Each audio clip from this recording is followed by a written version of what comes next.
Assalamualaikum warahmatullahi wabarakatuh.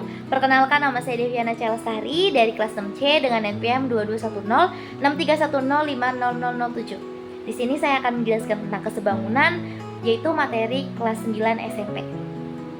Jadi, kamu udah tahu belum sih apa itu kesebangunan? Ayo kita cari tahu. Perhatikan dua gambar berikut ini. Bangun datar apa sih dua gambar berikut ini? Betul, dua gambar berikut ini merupakan bangun datar persegi panjang. Ayo kita telah sisi-sisinya. Bangun datar yang sebelah kiri memiliki panjang 10 cm dan lebarnya 16 cm. Sedangkan gambar yang sebelah kanan memiliki panjang 5 cm dan lebarnya 8 cm. Jadi, dua bangun ini apakah sebangun? Betul, dua bangun datar ini adalah sebangun karena memiliki ukuran yang berbeda, namun bentuknya tetap. Kamu masih bingung? Jadi, apa sih itu kesebangunan? Kesebangunan adalah istilah yang digunakan apabila dua bangun datar memiliki proporsi yang mirip satu sama lain. Jika dua bangun datar memiliki bentuk yang sama dan ukuran yang berbeda-beda, maka dapat dikatakan sebangun. Dalam matematika, kesebangunan ditandai dengan simbol seperti dua gelombang yang dibaca dengan sebangun dengan. Tanda ini menunjukkan kalau dua objek atau dua bangun datar tersebut merupakan sebangun. Tapi, ada nggak sih syarat-syarat yang harus dipenuhi apabila dua bangun datar akan dikatakan sebangun? Ada. Ini adalah syarat-syarat kesebangunan. Yang pertama, sudut-sudut yang bersesuaian harus sama besar. Yang kedua, sisi-sisi yang bersesuaian memiliki perbandingan yang sama. Jadi, dua bangun datar akan dikatakan sebangun apabila memenuhi dua syarat berikut ini. Gimana kalau misalkan hanya memenuhi satu syarat saja? Berarti dua bangun datar itu tidak bisa dikatakan sebangun. Dua bangun datar akan dikatakan sebangun apabila memenuhi dua syarat ini. Tidak boleh salah satunya. Kamu masih bingung? Ayo kita lihat contoh soalnya. Di sini ada segitiga ABC dengan segitiga STU. Segitiga ABC memiliki panjang sisi 6 cm, sedangkan segitiga STU memiliki panjang sisinya 3 cm. Ayo kita telah satu-satu. Apakah segitiga ABC dan segitiga STU sebangun dan memenuhi dua syarat tadi? Yang pertama, sama seperti syarat kongruen, dua bangun datar akan dikatakan sebangun apabila memiliki sudut yang sama besar.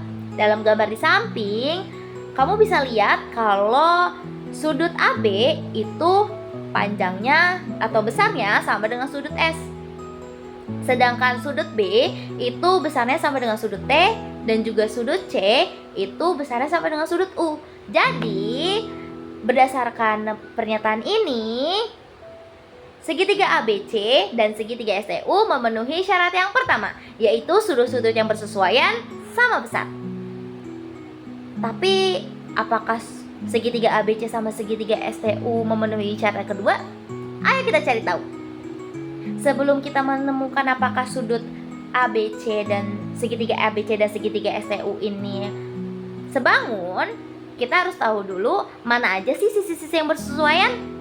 Yang pertama, sisi STU bersesuaian dengan sisi AB yang memiliki perbandingan yang sama, yaitu sisi ST dibanding dengan sisi AB, yaitu 3 dibanding 6, yaitu 1/2.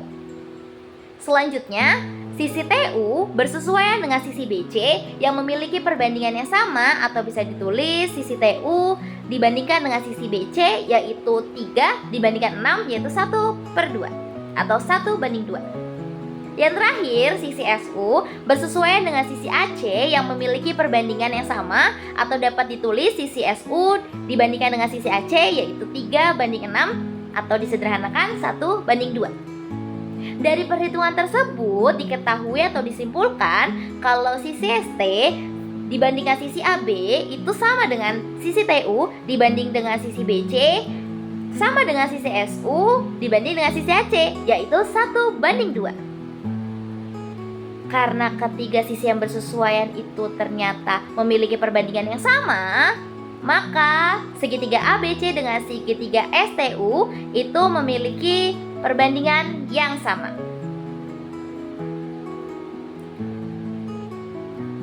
Kamu masih bingung? Ayo kita kepoin contoh soal berikutnya. Ada sebuah pohon yang berada di depan gedung, mempunyai tinggi 8 meter, dan pada saat yang sama, bayangan gedung berimpit dengan bayangan pohon seperti tampak pada gambar di samping. Jadi, berapa sih tinggi gedungnya? Yuk kita cari tahu.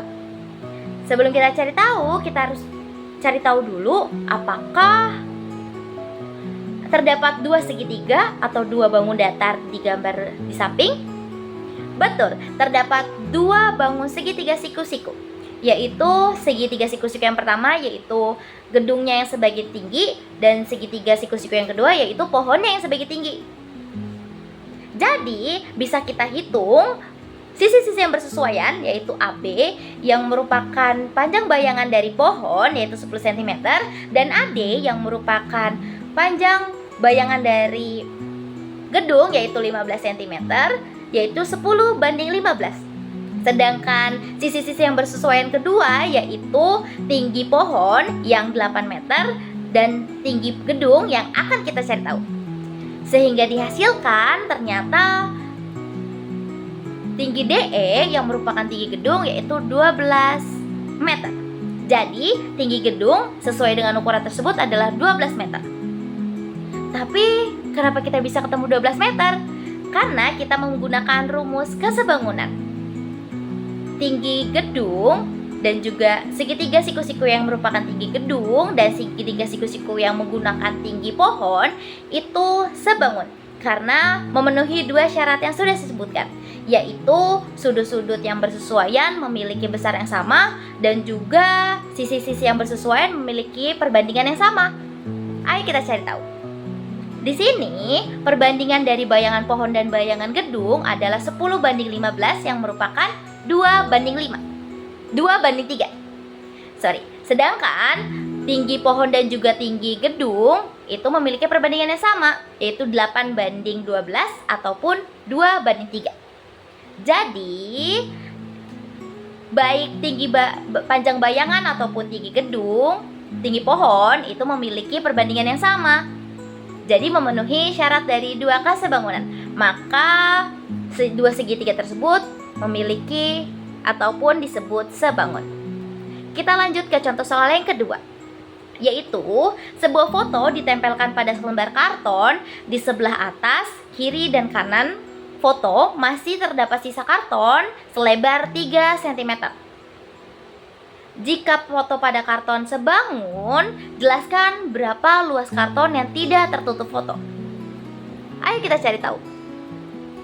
Kita harus tahu dulu apa aja sih yang diketahui dari soal tersebut. Yang pertama, kita tahu kalau panjang karton adalah 60 cm, sedangkan lebar karton adalah 40 cm. Seperti gambar yang ini. Sedangkan di sebelah atas, kiri dan kanan dari foto itu masih terdapat sisa karton 3 cm. Ilustrasinya seperti gambar yang di samping.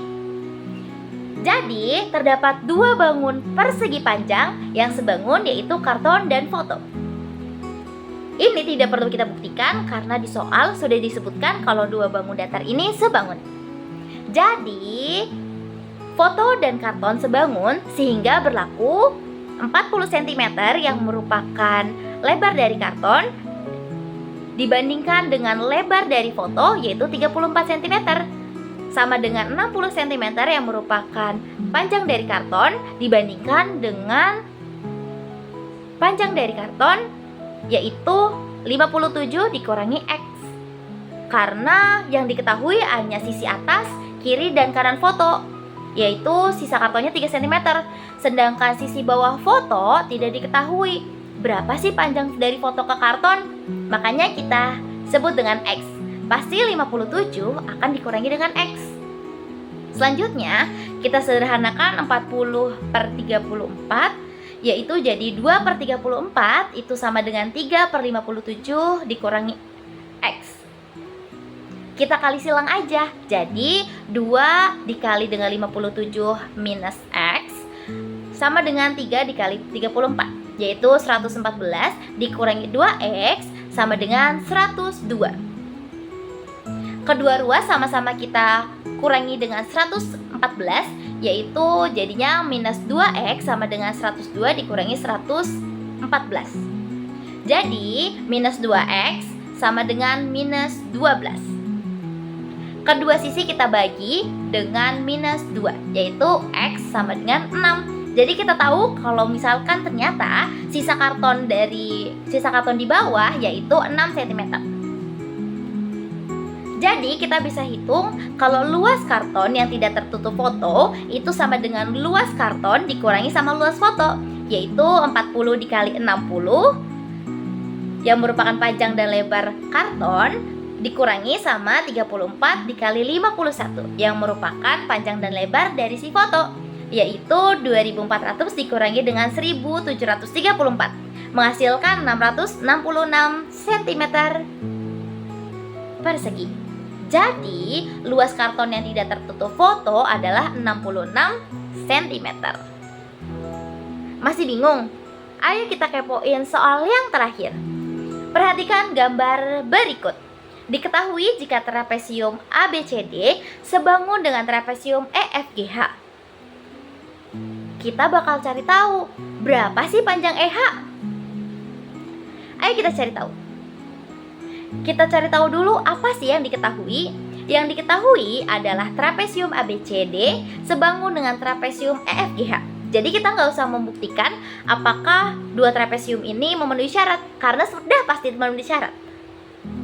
Selanjutnya, panjang sisi AB itu 12 cm dan panjang sisi AD itu 8 cm dan panjang sisi EF itu 18 cm. Nah, untuk mencari panjang sisi EH, kita harus membandingkan dua sisi yang saling bersesuaian, yaitu trapesium ABCD karena sebangun dengan trapesium EFGH sehingga berlaku sisi EH karena bersesuaian dengan sisi AD. Jadi sisi EH dibanding dengan sisi AD itu akan sama dengan sisi FE yang sebanding dengan sisi AB. Sisi EH yang akan kita cari dibandingkan dengan 8 cm yaitu sisi AD sama dengan sisi FE yang memiliki 18 cm dibanding dengan 12 cm. Sehingga dihasilkan ternyata sisi EH itu 12 cm. Jadi panjangnya sisi EH adalah 12 cm. Ini adalah referensi yang digunakan untuk mendukung video ini. Jadi gimana? Apa kamu udah tahu gimana dua bangun datar dikatakan sebangun dan bagaimana menyelesaikan soal-soal yang nantinya akan kamu cari tahu? Sekian dari saya. Kurang lebihnya saya mohon maaf apabila terjadi kesalahan, saya mohon maaf apabila terjadi kesalahan dalam pengucapan dan juga pelafalan kalimat, saya mohon maaf. Wassalamualaikum warahmatullahi wabarakatuh. Terima kasih.